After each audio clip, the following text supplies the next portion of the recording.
This is the anti-vibration cap for the Slider 360. Now this cap has a couple different features on it that prevents the Slider 360 from vibrating off as it's being used to carry a load.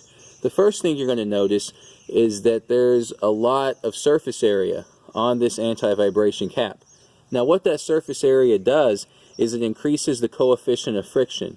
Basically, when you take your hands and rub them together, it gets harder to rub them together the more surface area of your hands that are touching. It's the same concept and the same principle. And so because of all this friction, it makes it very, very difficult for the cap to actually begin turning.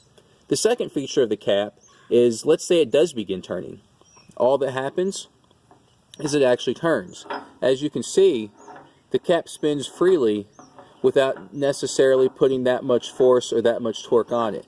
So what that means is that as you're going down the road, any sort of vibration that would cause a torque or rotation on the screw is actually absorbed by this freely spinning cap.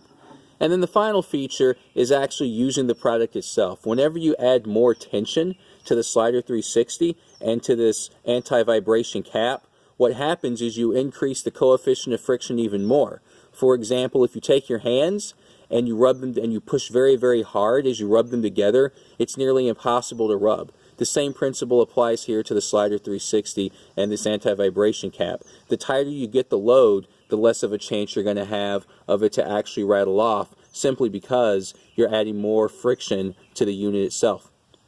And so because of these three reasons, one, the increased surface area increases the amount of friction, two, the freely spinning anti-vibration cap, and three, the tension from the load itself, the Slider 360 does not rattle off.